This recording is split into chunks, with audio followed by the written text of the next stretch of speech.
Private नौकरी करने वाले लाखों कर्मचारियों के लिए एक बड़ी खबर है। सुप्रीम कोर्ट ने केंद्र सरकार और कर्मचारी भविष्य निधि संगठन यानी ईपीएफओ को निर्देश दिया है कि वो ईपीएफ की सैलरी लिमिट को बढ़ाने पर 4 महीने के अंदर फैसला लें। ये लिमिट अभी 15,000 रुपए महीना है, जो पिछले 11 साल से नहीं बदली है। कोर्ट ने कहा कि महंगाई और न्यूनतम वेतन में इतनी बढ़ोतरी हो चुकी है, फिर भी ये सीमा पुरानी क्यों है।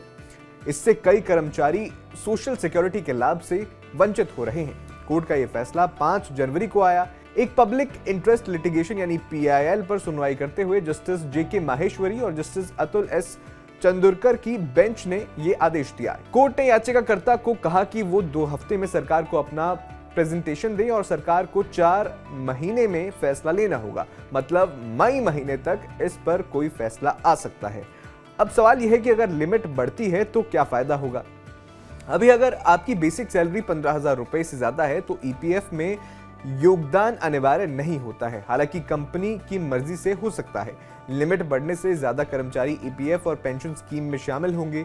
पेंशन ज्यादा मजबूत होगी क्योंकि योगदान की रकम बढ़ेगी। उदाहरण के लिए अगर लिमिट 25,000 रुपए होती है तो महीने का पीएफ योगदान 15,000 पर 1,800 रुपए के आसपास से बढ़कर ज्यादा हो सकता है। रिटायरमेंट के बाद पेंशन भी बेहतर मिलेगी।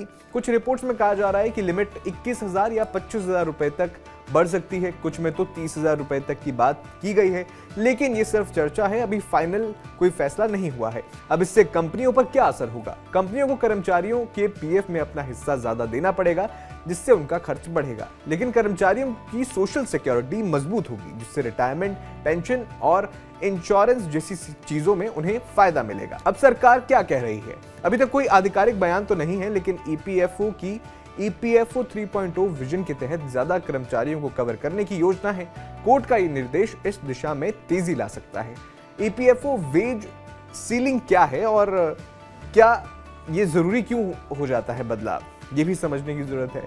देखिए, ईपीएफओ यानी एम्प्लॉय प्रोविडेंट फंड ऑर्गेनाइजेशन कर्मचारियों की सोशल सिक्योरिटी के लिए काम करता है। इसमें पीएफ, पेंशन और इंश्योरेंस जैसे लाभ मिलते हैं। वेज सीलिंग मतलब वो सैलरी की अब ऊपरी लिमिट है जिस तक ईपीएफ योगदान अनिवार्य होता है। ये लिमिट आखिरी बार 2014 में बढ़ाई गई थी। 6,500 रुपए से इसे बढ़ाकर 15,000 रुपए किया गया था। तब से 11 साल बीत चुके हैं, लेकिन कोई बदलाव नहीं किया गया है। इस दौरान महंगाई बहुत बढ़ी है। कई राज्यों में न्यूनतम वेतन 15,000 से ऊपर हो गया है। अब नतीजा ये है कि जो कर्मचारी थोड़ी ज्यादा सैलरी पाते हैं वो ईपीएफ कवर से बाहर हो जाते हैं। पहले ये स्कीम ज्यादा लोगों को शामिल करती थी, अब बाहर निकाल रही है। आपका इस सुप्रीम कोर्ट के फैसले पर क्या कहना है, हमें कमेंट बॉक्स में जरूर बताइए।